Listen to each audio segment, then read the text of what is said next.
au vu des infrastructures, des stades, tout et tout, c'est une fierté en fait. Voilà, comme le gouvernement l'avait dit, la FIF, la COCAN, tout et tout, on va organiser la meilleure CAN qui n'a jamais été organisée en Afrique. C'est un sentiment de fierté qui m'anime aujourd'hui. C'est très bon parce que la dernière CAN organisée en Côte d'Ivoire, c'était en 1984. Il y a vraiment trop longtemps. Il y a vraiment trop longtemps. Et que, bon, nous sommes pays aussi grands pour ne pas organiser la CAN. C'est le moment est venu pour qu'on parle de nous. Footballistement, nous sommes là, nous sommes présents. Il faut qu'on passe parler de nous. Je n'ai aucun problème. Hein. Tant que nous jouons en Afrique comme des Africains, il n'y a aucun souci. Hein. Même si on était dans la poule avec le Nigeria, le Cameroun, le Sénégal, je ne sais pas qui d'autre. Moi, mon cœur, papa. On est venu pour jouer le ballon. C'est 11 garçons contre 11 garçons. Donc, en jouer, on va gagner. Et la coupe quittera pas la lagune ébriée. Pour nous, c'est une grande fierté. C'est une grande fierté surtout depuis que pour la première fois, la seconde fois on organise, mais pour la première fois on était tous petits pour d'autres même n'étaient pas encore nés. Mais pour nous autres, de la génération 90, vraiment organiser la CAN hein, dans notre pays, on est encore jeunes, vivants. Vraiment c'est une fierté, on est très très fiers. Moi je trouve que c'est un bon investissement parce qu'aujourd'hui le football qui est le sport roi aujourd'hui, investir dans le domaine du football, le sport en général, c'est un très bon investissement. Donc le coût que le gouvernement a mis dans ces infrastructures-là, moi je pense qu'on va rentabiliser ça à travers les champions qui vont naître, à travers la jeunesse qui sera épanouie et ça sera un boom pour notre pays. D'abord le tirage, c'est un bon tirage parce qu'on tire le Nigeria, c'est vrai qu'il y a un cadeau avec tous ces attaquants de classe mondiale qu'on connaît. Mais moi je pense que nous on n'a pas à avoir peur de personne. D'abord on n'a peur de personne. Avec le renfort de Zaha et Seko Fofana, que tous, on attendait surtout Seko Fofana, parce que c'est un joueur box-to-box, intelligent, percutant, il apporte beaucoup dans le jeu. Je pense qu'avec son apport et l'apport de Zaha, l'équipe qui est là actuellement, les sélectionnés là, si l'entraîneur maintient cette équipe-là, je pense qu'on peut aller au bout avec le soutien des Ivoiriens bien sûr. Organiser la CAN 2023, ce n'est pas nouveau. Ce n'est pas nouveau puisqu'on l'a déjà fait en 1984. Je me souviens, j'étais encore gosse.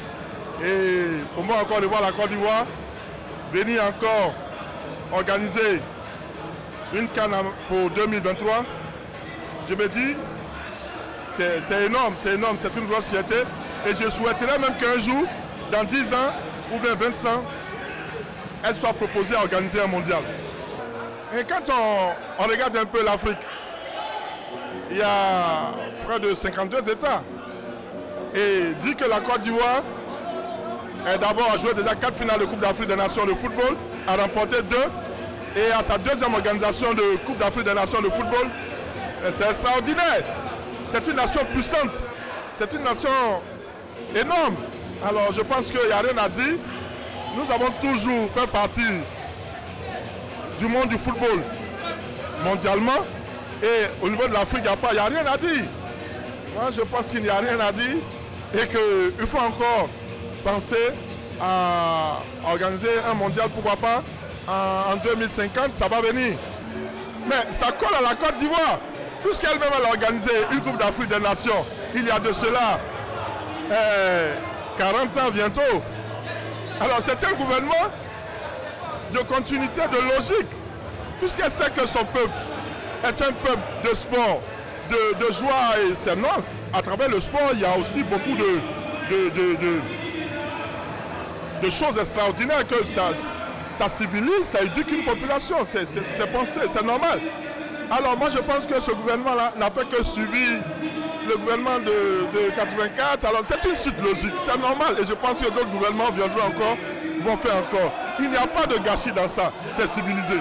Nous sommes à 2 étoiles, pourquoi pas la 3e à domicile, ça nous fera plaisir. Quand on parle des grandes nations, elles ont remporté partout, et bien elles ont eu aussi la chance d'avoir une étoile chez elles à domicile. Alors si la Côte d'Ivoire arrive à prendre, moi mon souhait c'est qu'on arrive à avoir la 3e étoile. Et on a les capacités de le faire. Nous l'avons déjà fait 1 fois, 2 fois, mais pourquoi pas 3 fois? C'est une grande fierté pour nous, pour le continent africain, en étant le 2e pays à avoir réussi à décrocher cette organisation historique.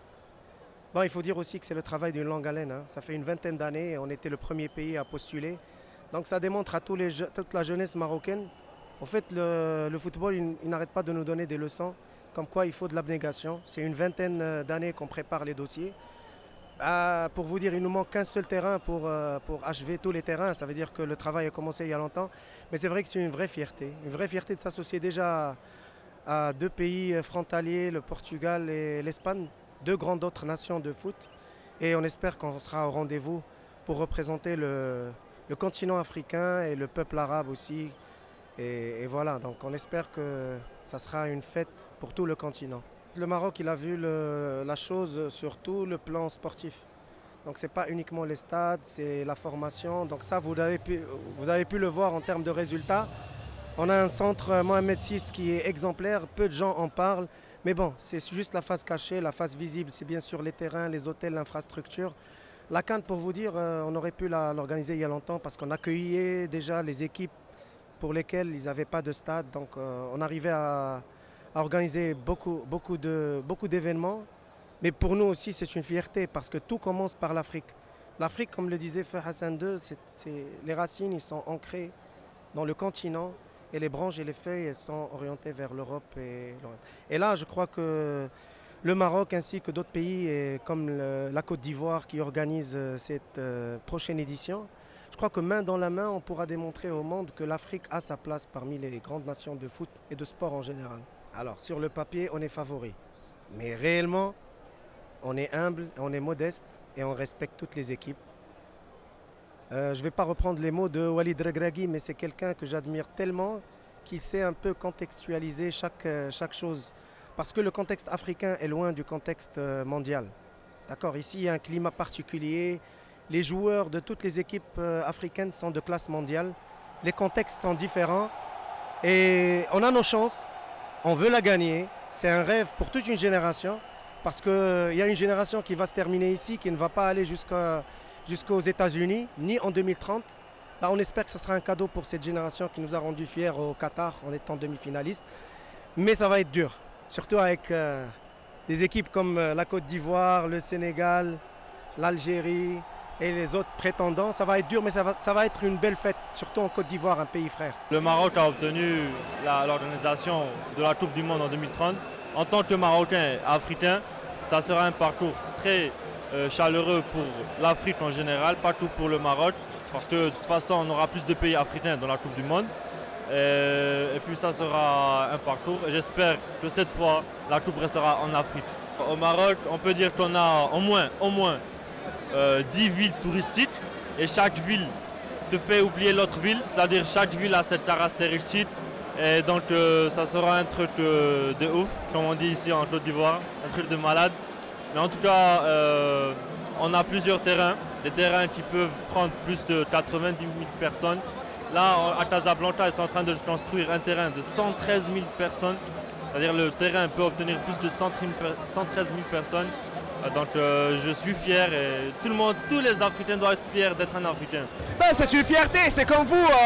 Apparemment, c'est la Coupe d'Afrique 2024 qui sera organisée ici en Côte d'Ivoire. Ça va être la meilleure, d'après ce qu'on dit.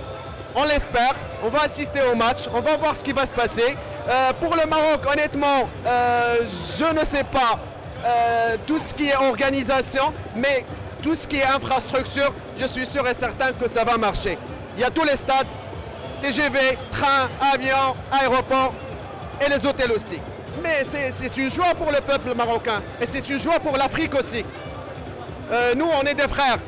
Si le Maroc accueille la Coupe du Monde, c'est comme l'Afrique. On dirait toute l'Afrique qui a organisé la Coupe du Monde. Donc c'est une fierté pour moi et une fierté pour toute l'Afrique et le monde arabe aussi. En 2021, on était 4e du monde.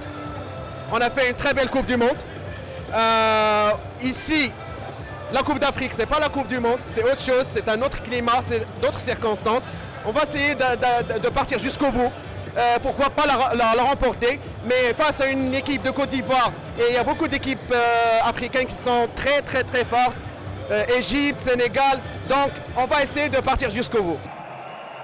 Et numéro 22, Sébastien Allain. Voici maintenant pour vous, Côte d'Ivoire, Maroc. Si tu es d'accord avec la Guinée-Bissau, eh bien vous préparez